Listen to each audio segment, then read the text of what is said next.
merci à tous d'être présents.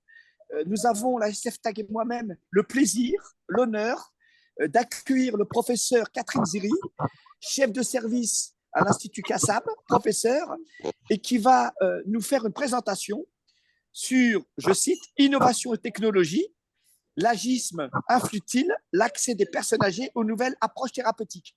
Chère Catherine, à titre personnel, je suis très heureux, vraiment, que tu aies donné de ton temps, parce que je sais très bien, en tant que médecin et professeur, le temps t'est, je dirais, très cher, puisque tu n'as pas beaucoup de temps.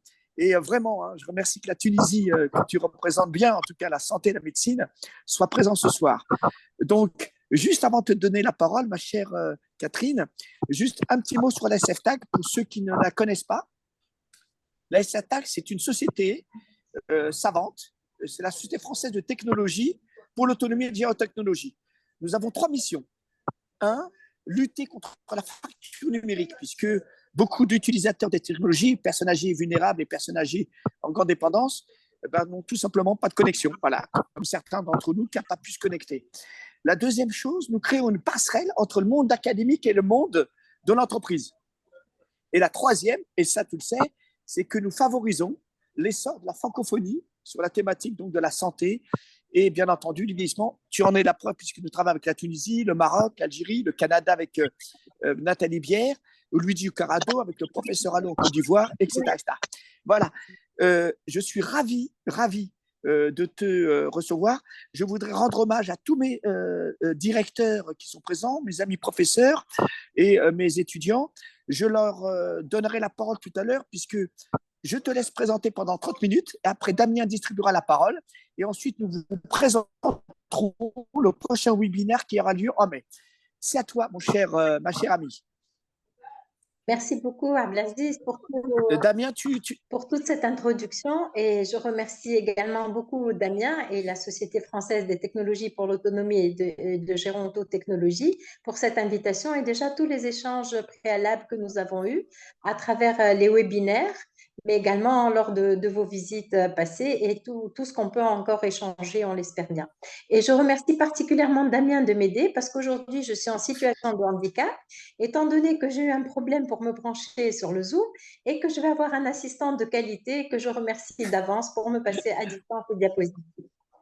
Alors, pourquoi ce thème? Donc, en fait, pourquoi on y a pensé? Parce qu'en fait, c'est vrai qu'on parle beaucoup de nouvelles technologies, de nouvelles approches thérapeutiques, mais qu'en est-il réellement de la personne âgée et justement de ce thème d'agisme que l'on retrouve maintenant de plus en plus?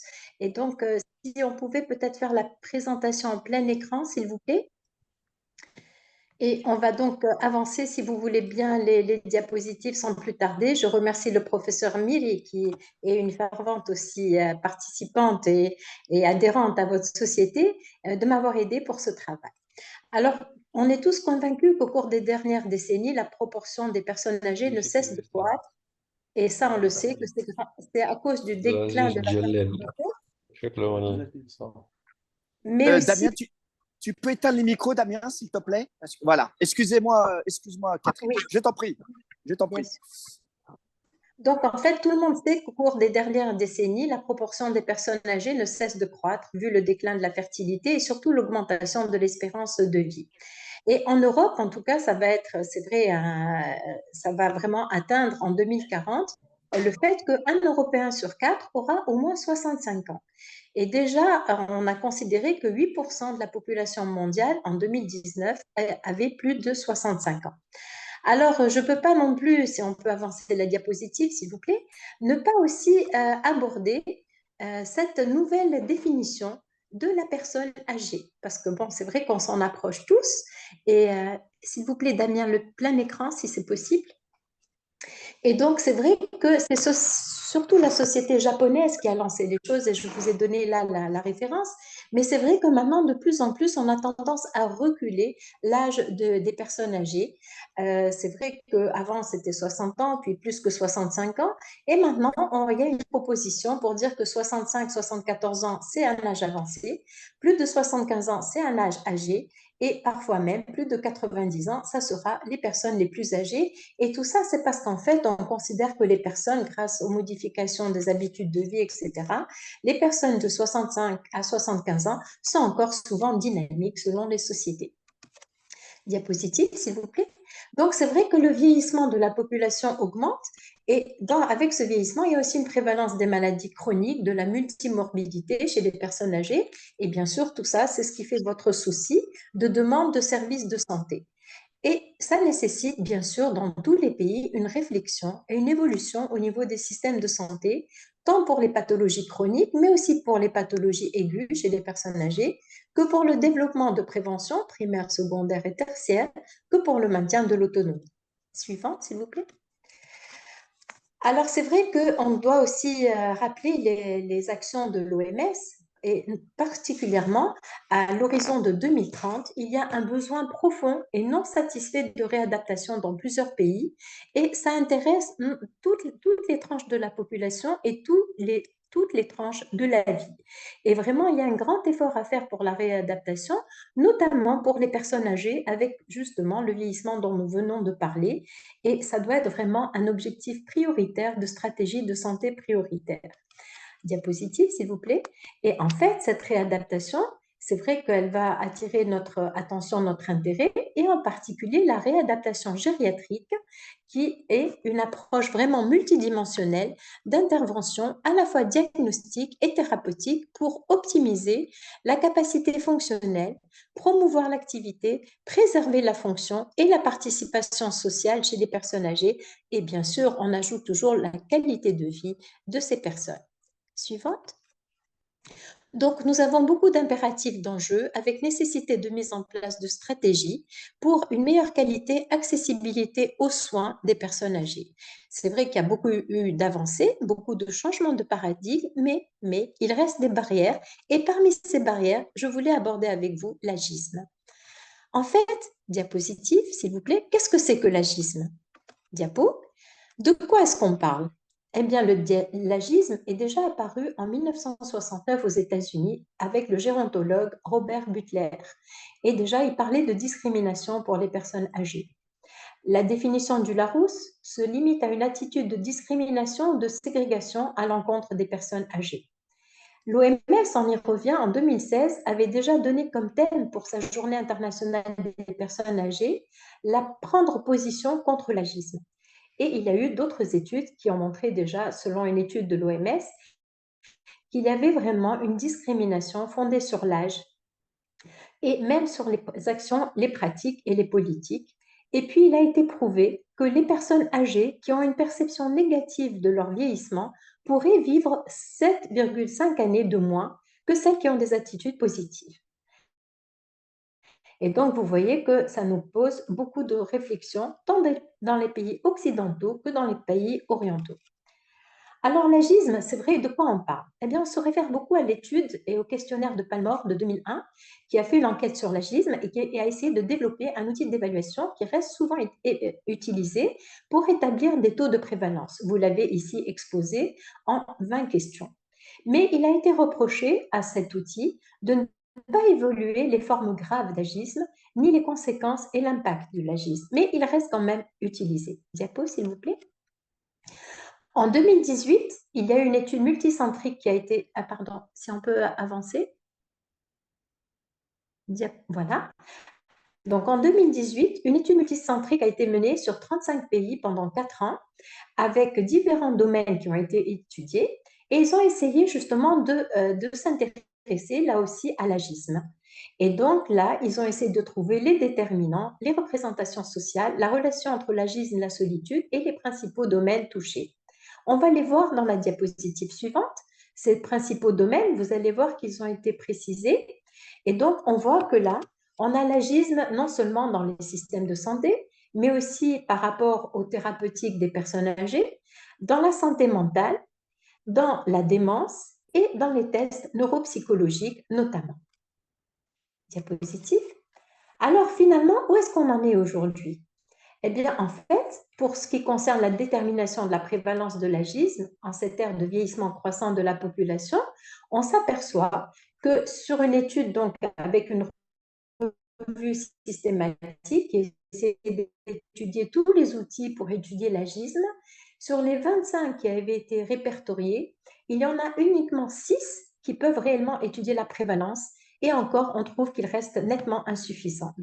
Donc, il y a encore, je pense, de la recherche à ce niveau-là, parmi vos étudiants, notamment M. Ablaziz. Suivante. Qu'en est-il maintenant si on s'intéresse un petit peu à l'agisme et au système de soins?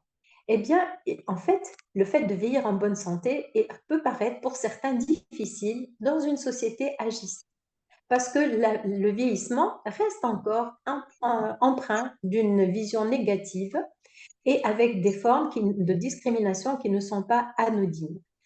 Et c'est vrai que les conséquences délétères de ces stéréotypes agistes sont encore trop souvent présents à différents niveaux.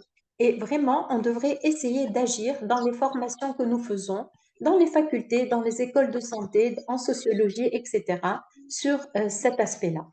Suivante, s'il vous plaît. Donc, c'est vrai que l'agisme influence l'accès des soins, la nature, la qualité des prestations, mais aussi des aspects de droit et d'éthique. Et il y a eu ainsi des études qui ont été réalisées auprès de prestataires de soins de santé dans différents niveaux, que ce soit des infirmiers, des étudiants en médecine, des étudiants paramédicaux, pour essayer de connaître leurs attitudes à l'égard des personnes âgées. Diapo. Vous voyez ici un résumé de certaines de ces études qui ont été faites auprès d'infirmiers, d'étudiants infirmiers, d'étudiants en médecine. Et en fait, il en ressort qu'il restait des attitudes négatives par rapport aux personnes âgées concernant les soins, qu'il y avait aussi de multiples interventions qui devaient essayer d'être mises en place pour améliorer la qualité des soins à nos aînés, avec toujours la nécessité d'études complémentaires. Suivante, s'il vous plaît. Même par rapport au bien-être psychologique chez nos aînés, une revue systématique a bien vu que cet agisme est associé négativement à cette santé mentale, à ce bien-être, à cette santé d'une façon générale selon la définition de l'OMS, et qu'il fallait vraiment agir en prévention et avec des interventions pratiques pour lutter contre l'agisme. Venons-en maintenant à un domaine qui me passionne plus, qui est celui de la réadaptation. Donc, c'est vrai que si on voit un petit peu par rapport à la réadaptation, en fait, il a été prouvé là aussi que l'agisme existe dans les équipes multidisciplinaires et notamment chez les étudiants de la réadaptation. C'est vrai que les études ont souvent été faites chez les étudiants de réadaptation concernant les ergothérapeutes, mais il y a aussi d'autres spécialistes qui ont été d'autres spécialités qui ont été impliquées et on montre quand même la nécessité toujours d'associer cette éducation et ces stratégies d'une façon précoce chez ces étudiants pour avoir des attitudes positives. Diapositive. Il y a eu aussi d'autres études qui ont été faites cette fois, non seulement auprès de patients, mais également chez des personnels de santé qui s'occupaient de personnes âgées et on retrouve pratiquement donc les mêmes conclusions. Diapositive. Alors, ça nous a poussé, professeur Miri et notre équipe, à faire une étude qui est en cours sur justement, on s'est inspiré du questionnaire de l'Université de la Californie, Los Angeles. C'est l'échelle, donc l'UCLA, Geriatrics Attitude. Et donc, on a, diapositive, s'il vous plaît, on a essayé donc de passer ce questionnaire. Et on a eu pour l'instant une trentaine de réponses. C'était surtout des médecins, des spécialistes en MPR du domaine public qui avaient des compétences quand même pour des personnes à besoins spécifiques. C'était surtout des femmes, mais les spécialités médicales se féminisent beaucoup en Tunisie, qui avaient des exercices professionnels variants et qui, en tout cas, tous prenaient en charge des personnes âgées. Suivante, s'il vous plaît. Alors, ce qui était intéressant quand même, c'est que ces personnes, c'est peut-être bien sûr notre biais de sélection, on devra le passer à d'autres personnes, mais ils trouvaient toujours que côtoyer des personnes âgées, c'était agréable, qu'ils ne préféraient pas vraiment voir de plus jeunes patients que des personnes âgées. Cependant, ils trouvaient quand même, dans une majorité, que les soins médicaux pour personnes âgées consommaient beaucoup de ressources humaines. Et on trouvait aussi que les patients âgés apprécient plus les soins médicaux dispensés que les patients plus jeunes. Diapositive. 100% de notre échantillon étaient d'accord pour dire qu'il y avait une responsabilité de la société pour prendre en charge les personnes âgées, que cependant, essayer de recueillir les antécédents médicaux chez les personnes âgées était assez délicat et qu'on avait tendance à faire plus attention. Et 100% aussi des interrogés répondaient que le traitement des maladies chroniques chez les personnes âgées n'était bien sûr pas sans espoir. Si on continue rapidement un petit peu ce questionnaire, eh bien, on voit que la majorité pensait qu'une personne âgée doit avoir la même persévérance en matière de soins médicaux qu'une personne plus jeune. Bien sûr, notre formation nous a appris à recommander des traitements et des indications selon l'âge de la personne et également selon le niveau de dépendance physique et la maîtrise du coût, parce qu'on doit quand même toujours tenir de ces considérations socio-économiques. Quant aux connaissances sur le vieillissement, heureusement que la majorité était convaincue que les personnes âgées ne sont pas forcément, bien sûr, atteintes de maladies d'Alzheimer ni de démence, qu'avec l'âge, l'intelligence des personnes âgées ne diminuait pas de façon significative. Pardon, on peut avancer, s'il vous plaît? On a juste un petit décalage là. Voilà, parfait. Donc, en bas sur le camembert, on peut voir que les personnes âgées ont considéré que quand même, il y en avait quand même un peu moins que la moitié qui pensaient qu'il y avait des difficultés à apprendre des nouvelles choses. Et la plupart pensaient aussi que la retraite est un moment préjudiciable pour la santé. Et bien sûr, une grande majorité trouvait que les personnes âgées pouvaient avoir des difficultés d'adaptation à un nouvel environnement. Suivante, s'il vous plaît. Quant à l'anxiété par rapport au propre vieillissement des interrogés, eh bien, on s'aperçoit que quand même, il y en a beaucoup qui craignent de perdre leur indépendance, pardon, avec l'avancée en âge. Mais contrairement à ce qu'on pensait, ils restent détendus à l'idée de vieillir. La plupart aussi craignent une diminution des capacités mentales. Par contre, ils n'ont pas peur de vieillir parce que ça ne signifie pas qu'on se rapproche de la mort. Donc, vous voyez, c'était quand même intéressant d'avoir un petit peu cet aperçu dans notre équipe. Et je pense qu'on continuera en tout cas dans ce sens et on présentera peut-être avec une autre population un petit peu les attitudes par rapport à nos aînés. Alors, on reste dans le domaine de la réadaptation qui touche à la fois les médecins rééducateurs, mais aussi les gériatres et beaucoup de responsables de centres de soins médicaux. Et si vous voulez bien avancer, nous allons donc voir maintenant l'agisme en médecine physique et en réadaptation à travers, je pense, un exemple très important qui est celui de l'accident vasculaire cérébral. Alors, d'après les dernières constatations de 2023 par votre ministère de la Santé et de la Prévention, l'AVC, c'est la deuxième cause de mortalité après le cancer. 150 000 nouvelles victimes annuelles, soit environ un AVC toutes les 4 minutes malgré les plans intérieurs qui ont été mis en place. Et 75% des cas, il s'agit d'une personne de plus de 65 ans. Suivante, s'il vous plaît. Alors, déjà là se pose une question par rapport aux critères d'admission en réanimation. Ce même auteur guidé avait écrit un article précédent et a revu en 2020 les critères d'admission en réanimation selon l'âge des personnes âgées. Et c'est vrai que jusqu'à présent en pratique, on voit qu'il y a des difficultés pour placer dans certaines unités de réanimation une personne âgée de plus de 75 ans. Diapositive. Alors, il avait déjà été constaté en 2014 que l'agisme, dans les études sur les séquelles d'AVC, montrait qu'il y avait en fait un impact très important dans les études de réadaptation des AVC, parce que souvent, les personnes très âgées n'apparaissaient pas et n'étaient pas vraiment incluses correctement. Heureusement que cela a évolué, et donc je vais partager avec vous certaines constatations, diapositives. Donc, c'est vrai que l'âge est un facteur prédictif de moins bon état fonctionnel suite à un accident vasculaire cérébral. Le parcours de soins, là aussi, en soins médicaux et de réadaptation, est plus difficile il est plus difficile d'accéder pour une personne âgée à un parcours de SMR en unité gériatrique plutôt au lieu d'être en unité de médecine physique et de réadaptation. Quand on voit les survivants aux AVC, les séquelles qu'on peut observer, il peut y avoir une hypertonie spastique chez plus de 35% des patients. Et c'est vrai que là, pour l'instant, la toxine botulique représente quand même un gold standard pour la spasticité focale. Mais qu'en est-il de la personne âgée? Et donc là, je partage avec vous une étude qui est récente, donc d'août 2023, qui a été faite en France sur l'utilisation de la toxine chez des survivants à des accidents vasculaires cérébraux. Et donc, ils ont repris des survivants d'AVC, diapositive s'il vous plaît. Vous voyez que ça va être quand même un grand échantillon, qui ont eu un accident vasculaire cérébral entre 2014-2016, qui ont par la suite été suivis pour l'hypertonie spastique. Et on voit en vert donc ceux qui ont bénéficié d'injections de toxines entre 2014 et 2020. Et donc, vous voyez que quand même, il y avait un grand nombre de personnes traitées avec des injections itératives tous les 3 à 6 mois pour certains.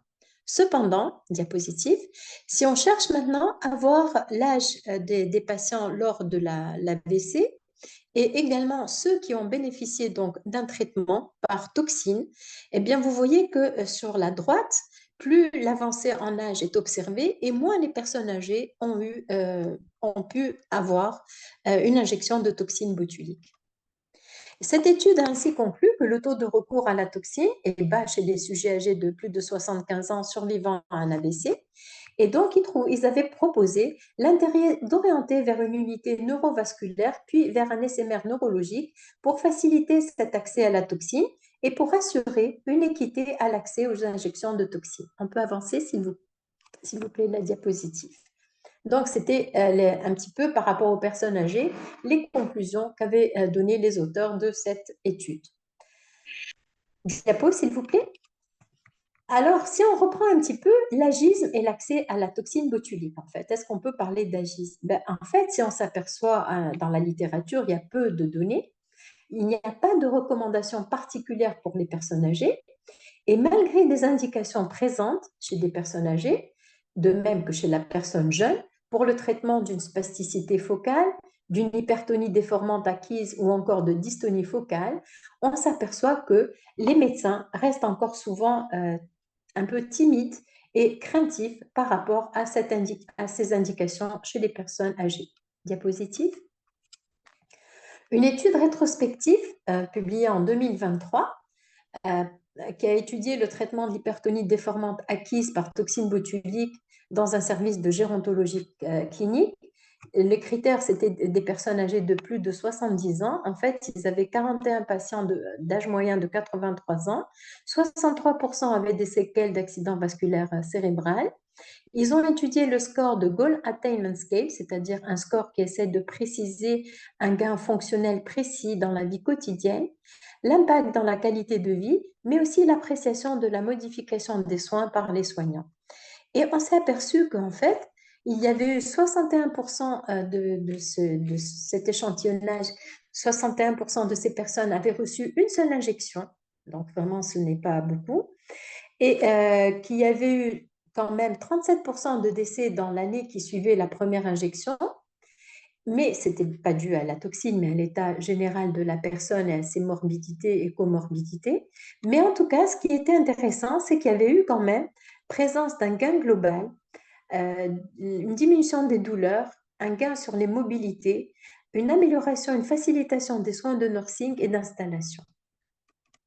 Et donc, il a été quand même conseillé d'essayer donc d'améliorer les connaissances des médecins, que ce soit les médecins de famille, les médecins de médecine physique, réadaptation, les médecins gériatres, etc. D'essayer de diminuer, diapositive s'il vous plaît, Damien, d'essayer de diminuer leurs craintes par rapport à certaines thérapeutiques, dont la toxine botulique, d'essayer d'augmenter l'intérêt d'une façon générale des médecins pour les personnes âgées et les nouvelles approches thérapeutiques, de développer aussi des équipes mobiles de MPR gériatrique et de définir de nouveaux parcours et filières de soins plus actualisées. Diapositive. Alors, on ne peut pas, je pense, parler dans un séminaire de LifeTag sans parler des personnes âgées, des nouvelles technologies. Est-ce que là aussi, on peut parler d'agisme?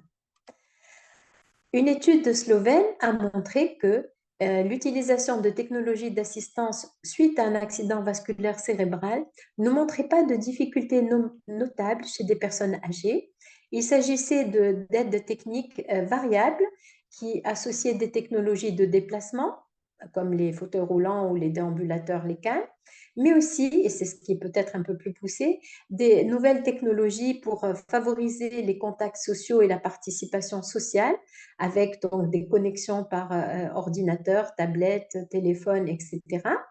Et bien sûr, d'autres choses plus habituelles auxquelles nous avons l'habitude d'être confrontés, comme l'aménagement donc du domicile et aussi des activités facilitatrices de la vie quotidienne. Cependant, leur échantillon était vraiment très limité. Ils avaient à peine 6 survivants à un AVC, mais quand même, ils ont montré l'importance de ces technologies d'assistance.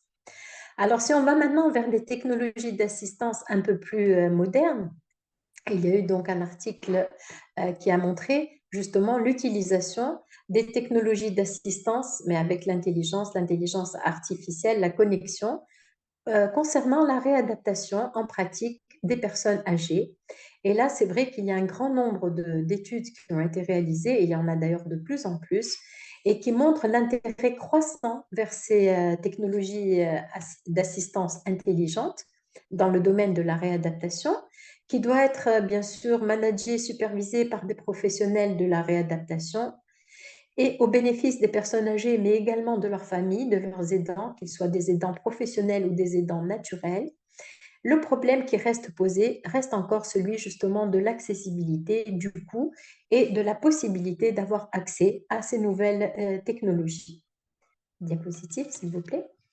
Un autre domaine, bien sûr, c'est la téléréhabilitation. Et il a été montré, et surtout, ça c'est un peu notre période de Covid qui nous a permis de développer. Il y a eu plusieurs articles, plusieurs études, et d'ailleurs, professeur Miri, vous les avez déjà présentés dans un précédent webinaire. Mais c'est vrai qu'avec l'avancée en âge, la téléréadaptation a tout à fait sa place pour les personnes âgées, pour les personnes éloignées, avec une partie de présentiel parfois, mais une partie qui peut se faire à distance. Et plusieurs études ont montré les apports et les bénéfices de cette rééducation et télérééducation. Diapositive, s'il vous plaît. Et puis, un domaine, bien sûr, qui est très important toujours dans ces technologies pour les personnes âgées, c'est le domaine des chutes. Parce que malheureusement, on voit que le problème des chutes augmente avec l'avancée en âge, avec certaines pathologies, qu'elles soient rhumatologiques, qu'elles soient neurologiques ou simplement donc dégénératives. Et c'est vrai que les chutes restent la cause de morbidité, de mortalité chez les personnes âgées, avec un coût économique important. Et là, c'est vrai que la prévention des chutes reste vraiment un souci vraiment essentiel et vraiment d'un intérêt essentiel dans le système de santé et la société à adapter selon les pays, selon les habitats et les méthodes et les environnements des personnes. Suivante, s'il vous plaît. Mais je ne peux pas quand même négliger les soucis éthiques justement de l'utilisation de ces technologies d'assistance intelligente, parce que c'est vrai que beaucoup de choses se développent et on aimerait vraiment que toutes ces, d'après l'estimation des professionnels de santé, mais aussi des autres spécialistes, donc les sociologues, les anthropologues, etc., c'est vrai qu'on a un grand souci éthique par rapport à l'accessibilité de ces nouvelles technologies pour les personnes. Et c'est vrai que beaucoup de choses se développent, qu'on cherche avec le développement, l'industrialisation à les rendre le plus à les rendre donc les plus accessibles sur le plan économique, mais aussi sur le plan de l'utilisation. Et on espère que vraiment dans un futur très proche, il y aura de plus en plus de possibilités d'avoir ces techniques pour tous. Et ça rentre vraiment dans le cadre de la réadaptation pour tous à l'horizon 2030. C'est vraiment des réseaux qui sont en train de se mettre en place, qui nécessitent dans chaque pays un souci des différentes sociétés savantes impliquées, aussi bien sûr de la société civile, d'associations de personnes âgées et de leurs familles, pour vraiment arriver à les mettre en place avec les connexions, et notamment les connexions Internet qui doivent se développer sur tous les territoires. Diapositive, s'il vous plaît. En conclusion, eh bien, en fait, la médecine de vieillissement ou la médecine du vieillissement, il y a eu un questionnement et je me suis référée à ce texte pour ma conclusion.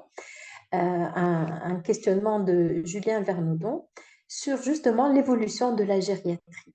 C'est vrai que la gériatrie maintenant se décline en surspécialité, en sous-spécialité, C'est vrai que la gériatrie, pour le citer, a permis de tirer le vieillard des confins ténébreux de la médecine dans lesquels il était relégué. La gériatrie n'a d'autre but que de soigner la personne âgée, malade, et de prévenir tout ce qu'on peut essayer d'éviter, notamment les maladies et certaines incapacités. Le vieillissement ne doit pas être considéré comme une maladie. Le vieillissement est singulier. C'est en fait le résultat de toute une vie. Et c'est d'ailleurs pour cela que souvent on définit les personnes âgées et le vieillissement physiologique, pathologique, mais aussi l'âge physiologique, l'âge pathologique et l'âge psychologique des personnes. Et donc, pour conclure, la discipline de gériatrie et en général les soins d'une personne âgée s'est construite justement contre l'agisme médical et il serait fort regrettable qu'elle subisse l'influence de l'agisme sociétal. Et je pense que tous ces travaux de réflexion pourront être menés par tout le groupe, notamment aujourd'hui réuni. Voilà, je vous remercie pour votre attention et désolée pour avoir répété chaque fois diapositive suivante. Merci, merci Damien, mon collaborateur, merci Siam Laziz et merci à toutes les personnes qui nous ont rejoints pendant cet exposé qui sera à la base d'une discussion, j'espère, très riche. Merci, professeur. Merci, ma chère Catherine. Je voudrais vraiment rendre hommage au professeur Miri, qui est maintenant comme chez elle. Hein. Je vois aussi le docteur Marak, le docteur Haddou, qui est là. Le professeur Ben Salah est venu, elle est repartie.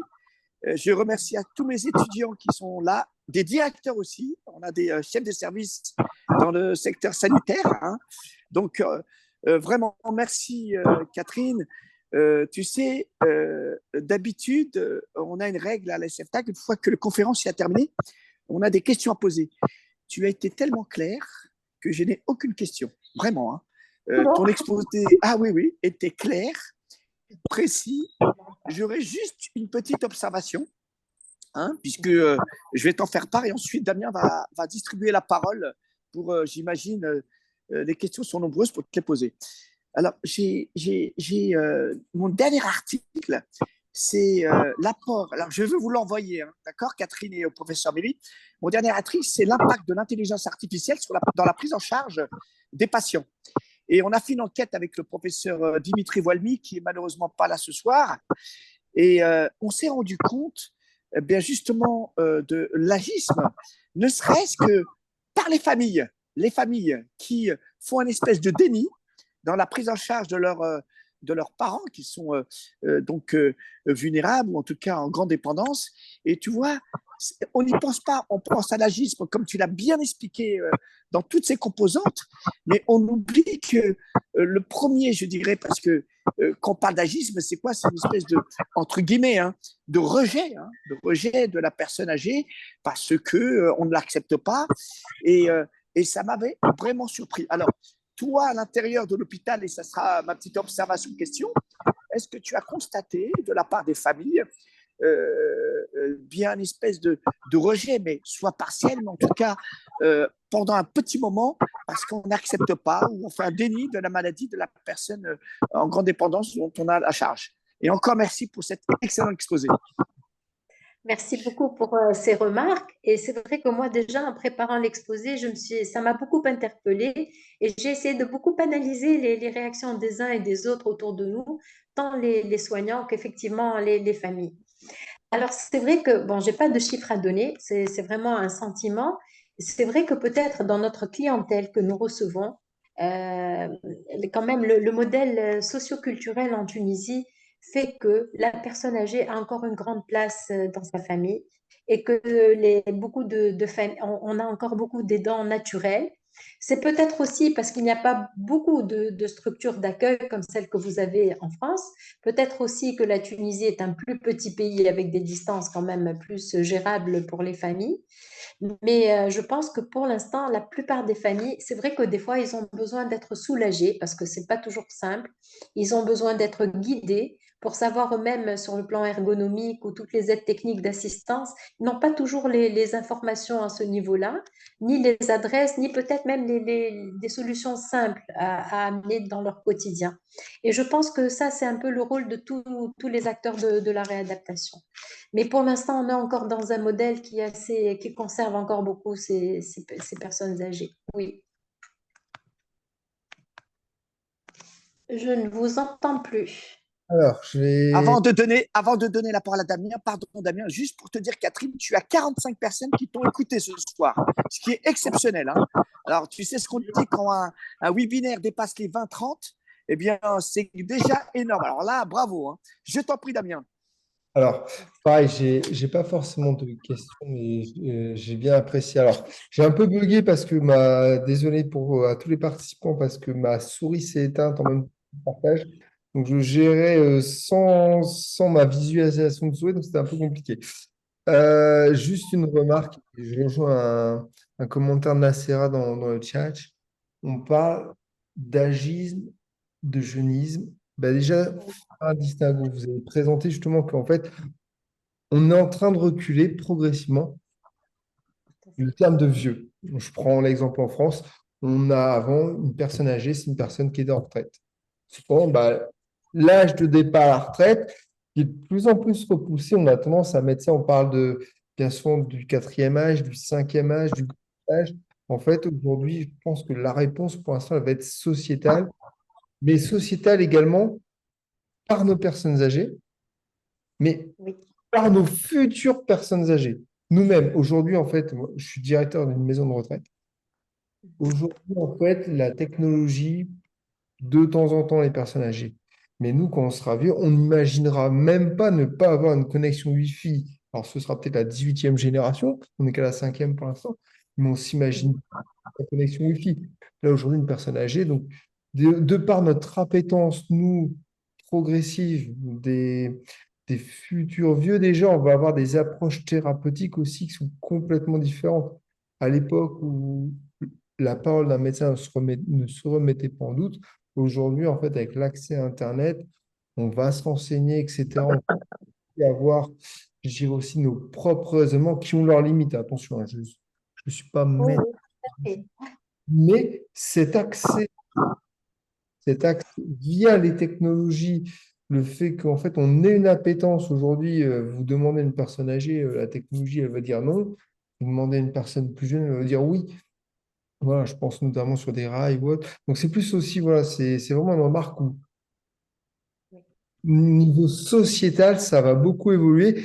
Et surtout parce qu'aujourd'hui, on voit, on a beaucoup de nos retraités qui disent, je vais en fait, ça ne me dérange pas de vieillir, mais je veux vieillir en bonne santé, je veux vieillir en continuant à faire des activités. Donc, c'est une notion qui va évoluer de manière sociétale, d'autant plus qu'on a un vieillissement global de la population mondiale. Et en fait, quand on aura des, alors, pour la France, ce sera 2050, on aura quasiment plus d'un tiers des personnes qui auront plus de 50, 65 ans. Chaque pays a des niveaux différents, mais ça va être une approche globale. Là, aujourd'hui, on estime, exemple chiffré, qu'il y a un déficit de 50 millions de femmes en Chine. Et du coup, en fait, ça va amener progressivement bah, une diminution de la population, un vieillissement. Mais là, en fait, on va parler de dizaines, de centaines de millions de personnes, qui est parfois beaucoup plus qu'un pays. Hmm. Et oui, ça, ce sont les projections démographiques, là, effectivement, qui font face à toutes ces politiques variables selon les pays de contrôle des naissances avec les inversions de pyramides, ça c'est clair. Mais c'est vrai que déjà l'agisme et le jeunisme, déjà depuis 2013, je pense que beaucoup de chercheurs s'interrogent sur ces deux aspects et que ça retentit beaucoup, en fait, sur tous les essais cliniques et les essais, donc, et la recherche en général en santé dans dans sa dimension générale. Oui, c'est vrai. Bah, Est-ce que le professeur Miri veut intervenir, peut-être? Ou le docteur Marak, ou le docteur Hadou, ou les étudiants? Ah, professeur Euh, Miri? Juste, Ah, voilà. moi, je voudrais d'abord vous remercier parce que c'est toujours un plaisir d'assister à ces webinaires. Merci beaucoup à Damien qui nous supporte tout le temps. Et c'est vrai que c'était une question que professeur Zili, je félicite vivement pour l'excellence de sa présentation qui était très claire. Moi, j'ai juste une petite remarque et surtout des remerciements. Remerciements à tout le SFTAG, bien sûr, et puis surtout à tous les participants qui ont vraiment ont bien voulu nous libérer leur temps pour être avec nous. Il y a, je sais, pour ne pas oublier, mais il y a Dr Thebet, il y a Dr Wannes de l'Arabie Saoudite, qui, j'ai trouvé qu'ils ont, ils ont fait beaucoup de travaux justement sur la GISM. Et peut-être qu'il pourrait partager avec nous. Notre cher ami Dr Sohail Marek, qui est un éminent neurologue tunisien, qui a beaucoup d'expérience justement sur la question, et là je remercie professeur Dil qui a bien exposé la question de l'AVC justement, et bien sûr tous nos autres amis, nos étudiants du CEC Handicap, et on espère que prochainement professeur Abdelaziz Jalel participera avec nous, notre cher ami docteur Haddou. Et je pense que je reviens juste sur la réflexion de professeur Dil. Il y a bien sûr sans oublier docteur Nassira qui a beaucoup travaillé justement sur la question de l'AVC. Elle est bien installée en France, sur Paris, et qui a vraiment justement une grande expérience dans ce domaine-là. Et effectivement, c'est vrai que dans nos pays actuellement, enfin en Tunisie, et je pense que c'est la même chose aussi en Algérie, un petit peu dans l'Afrique. Et d'ailleurs, je salue les gens de Côte d'Ivoire qui sont aussi avec nous. On est quand même assez protégé, entre guillemets, dans le sens où il y a ce tissu social, familial qui est prenant. Mais je pense qu'avec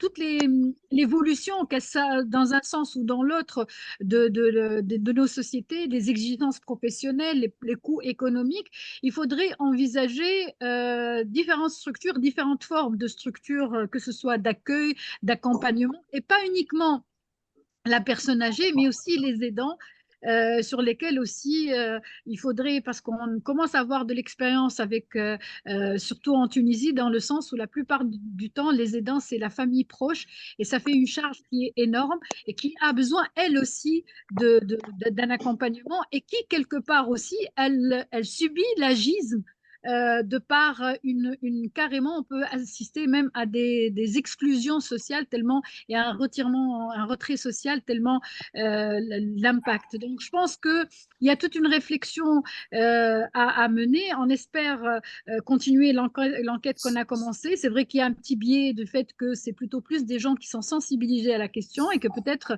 la diffuser auprès de nos étudiants, entre guillemets, tout venant, permettrait un petit peu de voir quels seraient les déterminants sur lesquels il faudrait qu'on tisse nos programmes justement de prise en charge. Merci encore, professeur Zili, pour votre excellence Et habituelle. même, je ne sais pas si je peux faire. Vous m'entendez là? Oui, oui, allez-y, professeur Marak, je vous en prie. Enfin, là, Bonsoir, je voulais professeur. faire merci, merci. Je remercie beaucoup Catherine qui, comme toujours, a excellé. Elle a vraiment fait le tour de la question. Il y a quelques points enfin, sur lesquels je voulais faire la remarque. C'est vrai qu'en Tunisie, la famille constitue l'aidant le plus important. Mais c'est vrai aussi que la famille est un peu dépassée, aussi bien physiquement que financièrement, parce qu'il y a tout le volet de prise en charge, il y a tout le volet de la sécurité sociale qui est, je pense, très mal défendu en Tunisie, aussi bien pour les séquelles d'AVC, je parle pour la rééducation, quand on prescrit 10 jours de rééducation, 7 jours de rééducation par semaine, qu'il n'y a que 2 qui sont remboursés, toutes les familles ne supportent pas ça. L'hospitalisation à domicile n'est pas reconnue, elle n'est pas prise en charge. C'est pas évident d'avoir un personnel 3 fois par jour à la maison. Les familles veulent bien faire ça, mais je pense qu'il y a un énorme travail à faire là-dessus, sur la sécurité sociale et sur la CNAM. Je ne sais pas, Catherine, j'imagine que tu dois un peu vivre ça tous les jours, quoi. Parce que Oui.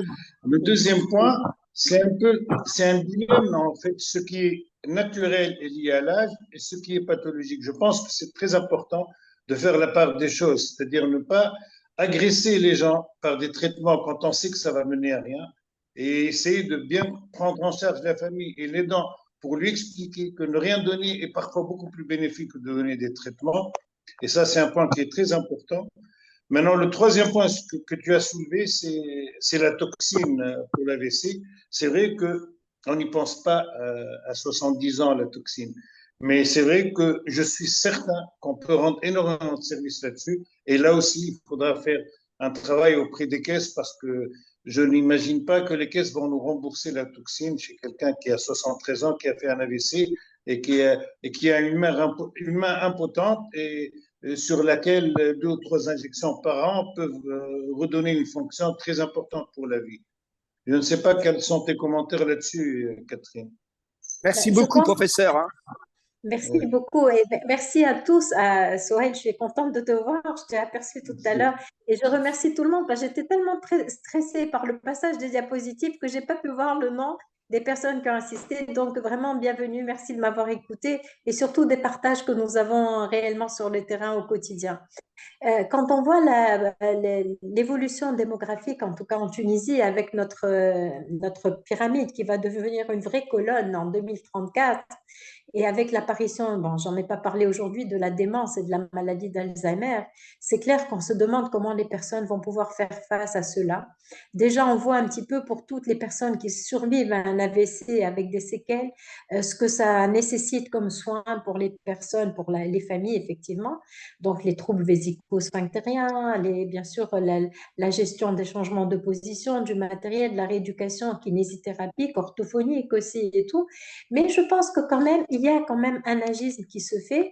Au niveau des caisses, nous, on arrive à avoir quand même des accords de toxines, moyennant des tests qu'on fait au préalable.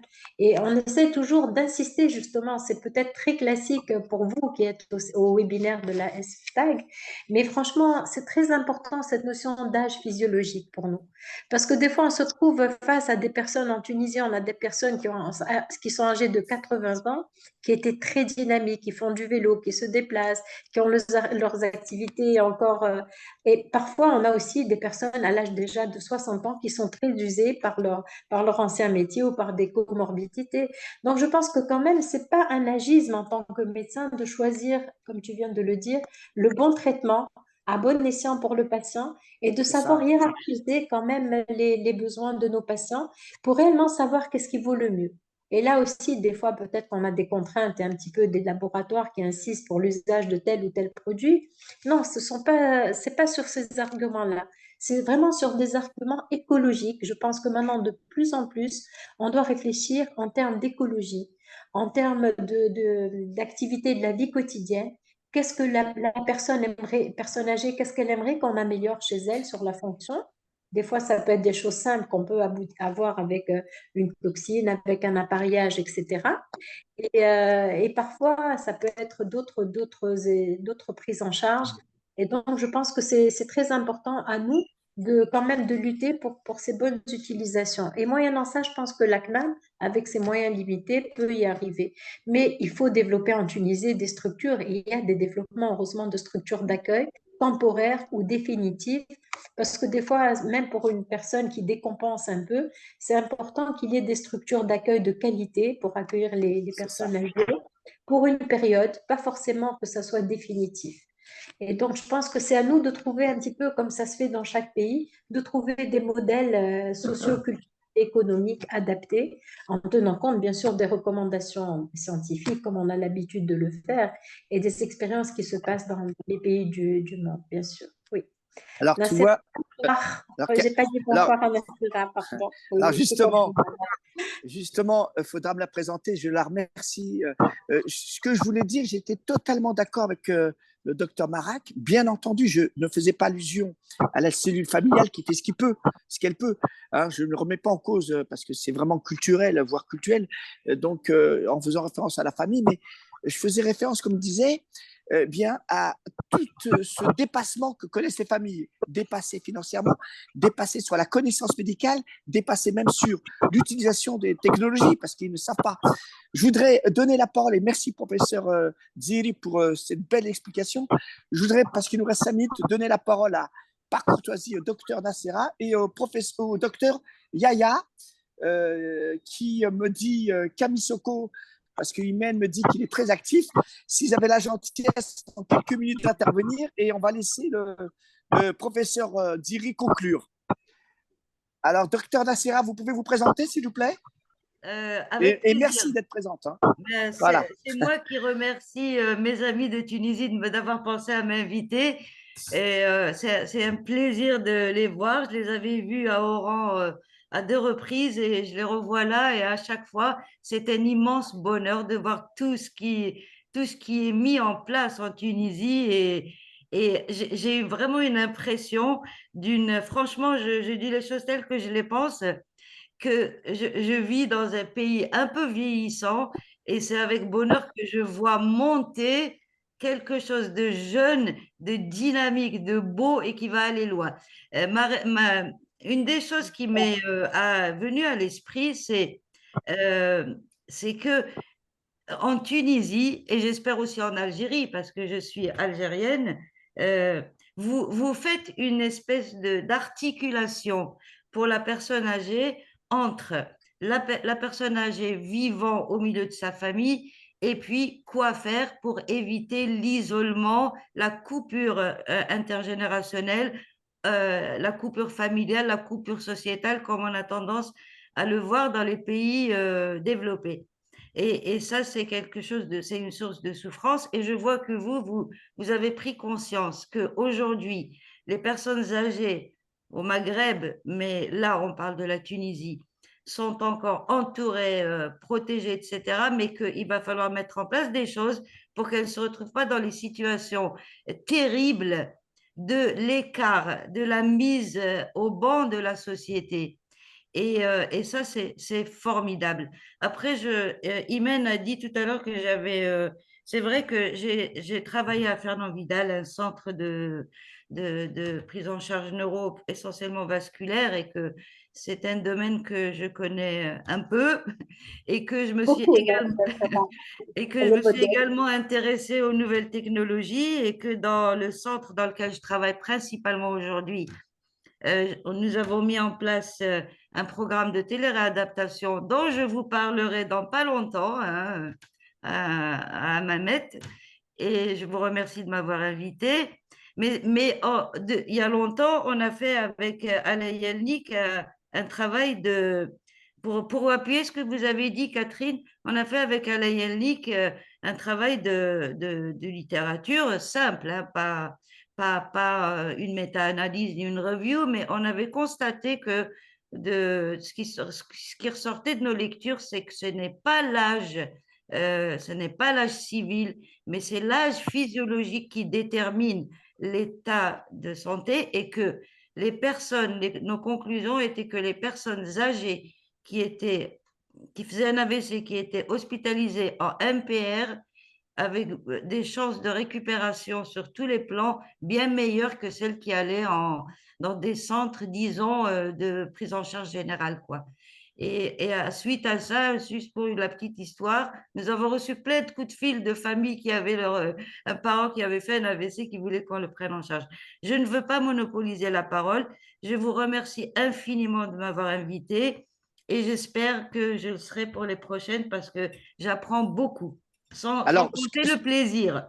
alors Merci, docteur, s'il vous docteur. plaît, si vous avez la gentillesse de nous envoyer à Damien votre adresse mail pour ne pas vous oublier pour les prochains webinaires. Je vous la mets tout de suite. Très D'accord? bien. Alors, on va donner la parole au docteur Haddou et ensuite, on va malheureusement, le temps imparti passe très vite, mais qu'est-ce que j'étais heureux donc de tous vous avoir. Donc, docteur Haddou, si vous avez quelques minutes, si tu peux intervenir, et après, on va laisser le professeur conclure avec moi. Allez, docteur. Bonjour tout le Je t'en monde. prie. Bonjour, comment ça va? Très, très bien. J'ai compris pourquoi Imen n'arrêtait pas de m'harceler de participer à ce webinaire. C'est très intéressant, c'est pertinent. Merci, professeur Ziri. C'était un plaisir de voir aussi Damien, professeur Marak et et Ablaziz, bien sûr, et tout ce beau monde. Alors, moi, je vais intervenir pour deux choses. Avant tout, pour tout ce qui est prise en charge en tant que responsable du pôle convalescence dans notre fédération de santé à l'UTICA. Le cahier de charge est prêt, je suis en train de répondre en fait, Dr Marak entre autres, et puis professeur Kassizil, pour vous donner les nouveautés en la matière pour la prise en charge de ces AVC. en Tunisie. Alors, on est en train de travailler. On a le décret qui est là, on a le cahier de charge qui est là, affiché sur notre journal officiel de la République tunisienne. Et là, maintenant, en tant que chambre qui fait le soutien de tout ce qui est soins de suite, e-santé, etc., maintenant, de vouloir travailler, une fois on aura nos agréments, de travailler avec la CNAM, notre Caisse nationale d'assurance maladie, pour essayer de prendre en charge ces gens-là. J'ai vu deux choses très importantes. Vous avez parlé de réanimation. Et moi, j'ai beaucoup appris avec vous, mes amis, médecins physiques, neurologues, cardiologues qui sont pas là, professeur Abdelaziz, qui est dans tout ce qui est intelligence artificielle. J'ai beaucoup appris en matière et sur le tas que le patient, et c'est pour cela qu'on a créé un pack, parce que c'est cher, la prise en charge est chère. Nos assurances ne prend pas en charge ces gens-là. Il y a beaucoup de monde qui n'ont pas les moyens. Alors, on a essayé de créer un pack de prise en charge où on a intégré, et ça fait maintenant une année à peu près, avec l'aide de professeur Miri, pour avoir un réanimateur avec nous, avoir bien sûr un professeur de médecine physique, et le pack contient toutes ces activités médicaux sans que, c'est-à-dire la prise en charge, elle est globale, sans payer médecin par médecin, etc. Parce qu'on a trouvé qu'il y a beaucoup de patients qui sortent avec des troubles ioniques, qui sortent avec des problèmes de déglutition, de fausse route, de problèmes de diabète, d'hypertension, c'est-à-dire mal équilibrés. Et là, on s'est dit, voilà, au moins, il fait un passage d'une semaine, 10 jours, le temps qu'il se remet sur pied. Et puis après, on va passer même chez eux. Et déjà, on a démarré tout ce qui est hospitalisation à domicile pour des problèmes de coût, pour des problèmes aussi, il y a des gens qui veulent garder leurs parents chez eux, etc. Donc, on s'est converti en une plaque tournante entre tous ces spécialistes pour essayer, dans notre structure, pour essayer d'accorder nos violons, quoi. Parce que surtout que on a un rôle préventif aussi, il ne faudrait pas oublier, avec les ateliers de chute, de prévention de chute, d'équilibrer tous les paramètres, tension, diabète, etc., pour ne pas encore revoir, c'est-à-dire le patient victime d'un autre AVC. Parfois, on est amené même à corriger des diagnostics avec l'aide des spécialistes, cardiologues, diabétos, neurologues, etc. Donc là, réellement, tout à l'heure, quand vous avez parlé de réanimation, c'était pertinent parce que on s'est retrouvé, c'était le terrain qui nous a dicté de faire ça. Ça fait 10 ans qu'on travaille et ça fait une année qu'on a recruté. C'était pas évident d'avoir un réanimateur médical avec nous dans l'équipe. Deuxièmement, le problème d'agisme.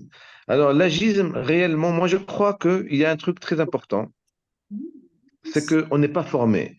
On n'est pas bien formé en tant que médecin, en tant que aussi les paramédicaux qui sont là, tous les médecins qui agissent à chaque fois, toutes spécialités confondues, les kinés, les orthophonistes, etc., etc., même aussi les parents. Donc, je crois que ça nécessite un tout petit peu un clin d'œil de ce côté-là pour réellement nous former encore plus de training, et comme ça, réellement, on prendra conscience de ce problème-là plus que maintenant. Voilà. Je Merci vous remercie. beaucoup, Chieb. Merci, Chieb, pour cette conclusion. Alors, Catherine, puisqu'il est temps de nous quitter, je voudrais vraiment, avant de te laisser le dernier mot, parce que c'est important, remercier Dr Niamke, Dr Nassera Bradé, Dr Haddou, professeur Miri, bien entendu, toi, professeur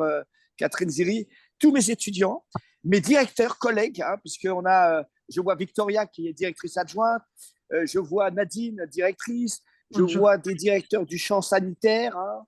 Donc, merci à tous, à nos amis étudiants du CEC, hein, que je voudrais aussi remercier.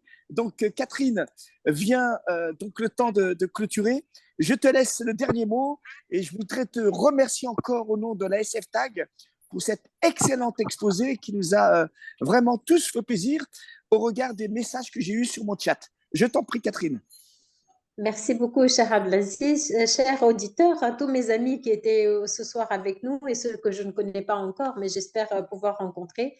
Donc, je pense que l'agisme nous interpelle tous. On doit tous penser à se remettre en question par rapport à nos attitudes auprès des personnes âgées. Je pense aussi qu'il y a beaucoup d'efforts de formation à faire, un changement dans la vision dans la société des personnes âgées, mais aussi auprès de tous les étudiants de la réadaptation, mais aussi de tous les étudiants en général. Et voilà, je pense que ce n'est que comme ça qu'on pourra assurer nous aussi de meilleurs soins pour nos futures années quand on sera parmi les personnes âgées. Bonne Voilà, santé à tous. merci. Alors, merci Ah oui, beaucoup, professeur. Merci beaucoup, professeur. Ne ratez pas, le mois prochain, c'est mon amie Nathalie Salle. Elle est chef de service gériatrie de l'hôpital de Bordeaux, du CHU. C'est la présidente en exercice de la Société française de gériatrie gérontologie. Voilà. C'est quelqu'un, vous allez voir, de très humble, comme le professeur Miri, comme professeur Diri. Je pense que vous allez avoir du plaisir, puisque le thème de son intervention, c'est le regard d'un médecin sur la téléconsultation. Très intéressant. On parlera bien entendu de téléréhabilitation, de télérééducation. Merci à tous. Est-ce que Damien, tu as pu à l'affiche ou pas? Autrement, on va se quitter. Non, du tout. En fait, Non, c'est pas grave. C'est pas grave. Merci en tout cas à Damien. j'ai des entrées en même temps. Il n'y a pas de souci. Il n'y a pas de souci. Il n'y a pas de souci, mon cher Damien. Déjà, je trouve que tu as été très efficace. Je vous souhaite une très bonne soirée. Merci encore à vous tous. Et vraiment, je remercie le professeur Miri, le professeur Marak, docteur Hadou, tous les directeurs étudiants. Je me répète, merci au professeur Diri de nous avoir fait une très belle présentation. Et je vous souhaite une très, très bonne soirée. Bonne soirée. Bonne soirée à tous. Au revoir. Pour ceux qui ne savent pas, au revoir. C'est enregistré. Hein. Vous pouvez le retrouver sur notre site FCFTag. Hein. Au revoir. Merci beaucoup. Au revoir. Au revoir. Merci. Au revoir. Merci, professeur. Merci, professeur Marak.